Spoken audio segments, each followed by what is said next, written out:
When Sarah awoke, it was to a dull throb at the base of her skull and a sour taste in her mouth. She blinked, and the world seemed to swim into focus around her.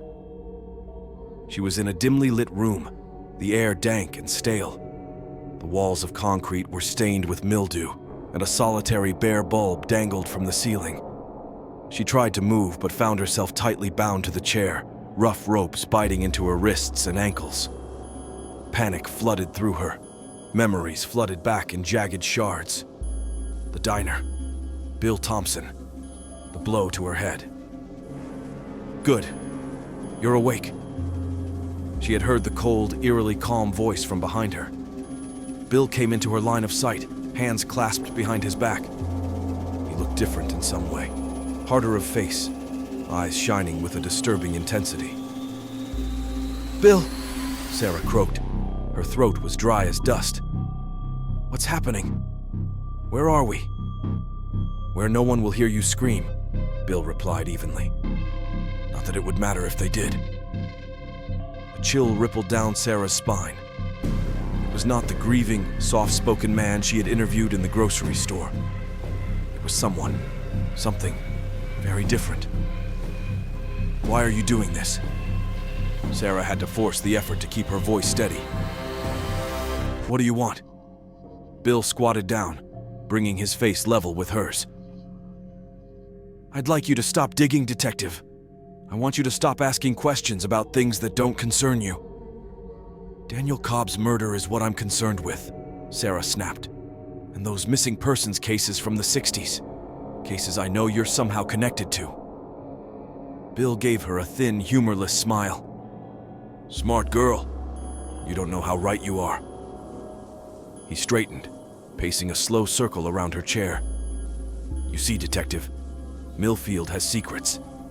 Dark, ancient secrets that have been kept for generations. Secrets that must remain buried." "What kind of secrets?"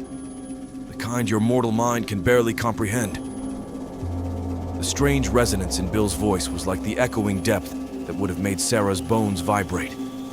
Secrets of blood and shadow, of sacrifices made to keep the darkness at bay. Sarah's heart pounded against her ribs. Bill's words were those of a lunatic, and yet some primal instinct deep within her whispered that he spoke the truth, that there were indeed unspeakable realities lurking beneath Millfield's quaint facade. "The people who disappeared," she whispered haltingly. "Maureen, the rest of them. You killed them, didn't you? Sacrificed them to whatever it is you worship." "Very good, Detective." At that, the smile widened, and his form seemed to flicker for a little, shadows gathering about him like a shroud.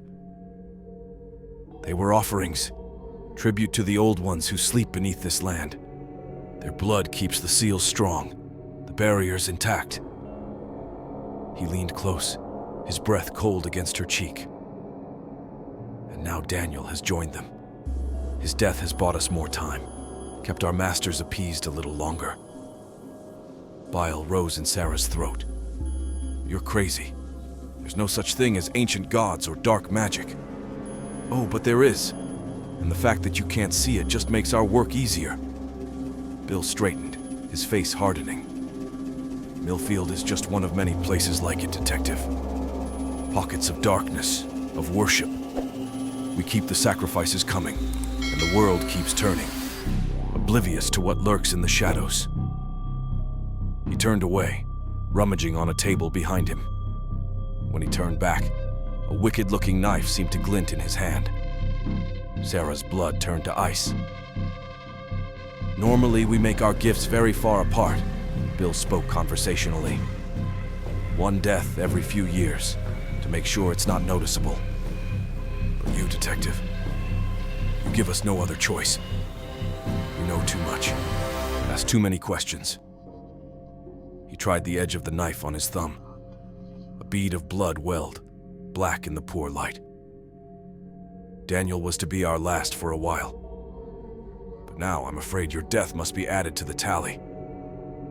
"You don't have to do this," Sarah said, trying to break her bindings. "I can help you, Bill. We can end this madness." "Madness?" laughed Bill again, hollowly, bleakly. "This is not madness, Detective. This is duty, loyalty, devotion to forces your kind could never understand." He raised the knife. Its edge gleamed hungrily. "But don't worry. Your death will mean something. The last thoughts of every sacrifice are devoured by the Ancient Ones, so in a way, some part of you lives on, screaming in the dark under the earth." Sarah threshed wildly, the chair toppling over and spinning in a circle with her as she fought. This couldn't be happening. It had to be a nightmare, a delusion. Any moment now she'd wake up, safe in her own bed. But the ropes held. Down came the knife, inch by terrible inch. She opened her mouth to scream, and the world erupted into anarchy. The door burst open with a splintering crack, and light and noise flooded into the room. Voices shouted, guns roared. Bill staggered back, a red stain blossoming on his chest. "Police! Drop the weapon! Hands in the air!" Sarah saw Sheriff Briggs storm through the door, a shotgun braced against his shoulder through a veil of tears. His face was thunder, his eyes hard as flint. Bill fell to the ground, and the knife clattered out of his nerveless fingers. He twitched once, then twice, and at last lay still. The gentle hands untied Sarah, pulled her from the chair. She collapsed against Sheriff Briggs, her knees turned to water. "You are safe now," he murmured, holding her weight. "It's over." As soon as the words left his mouth, Sarah realized they were a lie. For as Bill Thompson's blood pooled on the floor, mixing with the ancient stains ground into the concrete, the shadows in the corners deepened, writhed, whispered. This wasn't over. It was just the beginning. The darkness below Millfield was patient. It had waited eons, and it could wait a little while longer. There would be more deaths. There would be more bloodshed. The Ancient Ones would get what they were owed. But nothing was going to stop them.